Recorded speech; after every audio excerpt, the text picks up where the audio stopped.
companies would, I assume, have to be, number one, wary of paying $100,000 a year now. This is the proposed new fee that the administration is seeking to implement. So the let me clarify. The H-1B visa is a work visa. It's not a student visa. That's a different thing. The H-1B work visa is valid for 3 years and can be renewed for another 3. Economists have argued that this allows U.S. companies to maintain competitiveness and grow their businesses, creating more jobs in the U.S. Example, battery stuff. We're behind on that. We need Korean investment, Chinese investment, even. They are farther along on their battery technology than we are. So, we need that to jumpstart that industry here. Many companies use these visas to fill their workforces because there aren't enough American workers with these skills to do so. But Trump signs this executive order the other day on Friday to impose this $100,000 application fee for these H-1Bs visas. What he says is an effort to curb overuse of the program. Also, in a separate order, Trump also directed the creation of a gold card immigration pathway that he said would fast track visas for certain immigrants in exchange for a hefty fee. The policy will expedite visas for foreigners who pay $1 million while allowing a company to pay $2 million to speed up the process for a foreign worker that it sponsors. Cliff, we were talking about the sheriff's office earlier in town and the money they get for housing ICE detainees and how it can become a slush fund for them to use however they want. I see this $100,000 fee for these visas and these $1 million plus gold cards as just another potential slush fund for the administration to do whatever they will with. I mean, we've been doing this for years, though. There's been programs where if you are an immigrant and you commit $5 million to building a U.S. business and continue to fund it at $1 million every year for the next 10 years, you were given citizenship. We've been doing that for the last 20 years. So there have been programs like this. We don't know where the money goes to for all these, but they have had these similar products. I step back from some of my friends.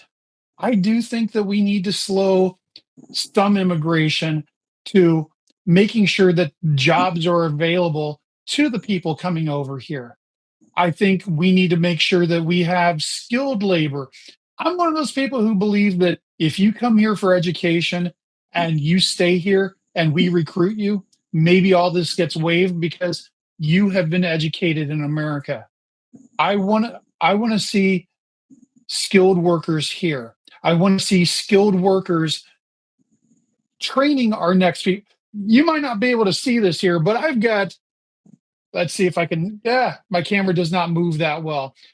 I've got skilled manufacturing in my office right now. I've got a small CNC machine and 3 3D printers. I talk to students. Those 3D printers. A lot of times it's helmets. I'm gonna CNC music factory in your house? I've also got my synthesizers over here. Stop this. But yeah, I want to see.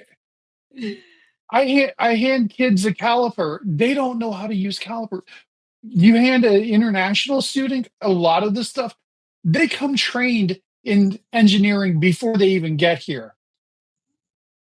We are not training the next group of students on how to use the technologies that are here. It's interesting watching the places that do teach 3D printing. Honestly, it's one of those things where if I were running a school, every student would know how to run a 3D printer. Yeah.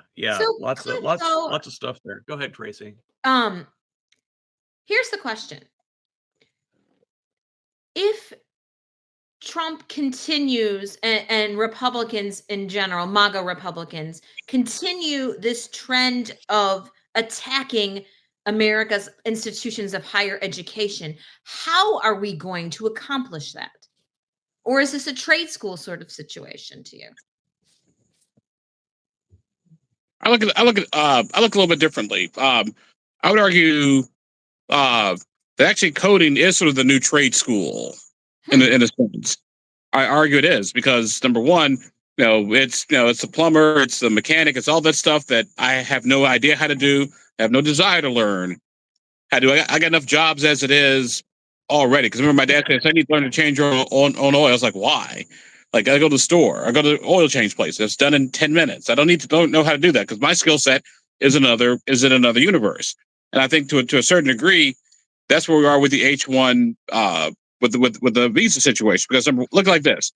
You wouldn't need the skilled labor if you had the skilled labor here, plain and simple. And I think the visa debate is just symptomatic of a bigger issue we have in this country now, which is make sure we have a skilled workforce that can do the jobs of the 21st century and at the very least know how to think and how to critically think so they can adapt to the new jobs of the 21st century. All of which requires a robust system of post-secondary education, which is not something we're investing in now. And the institutions that are currently providing it are under constant attack by this administration. I mean, we're going backwards there on that. I do need to move us along to the next topic here.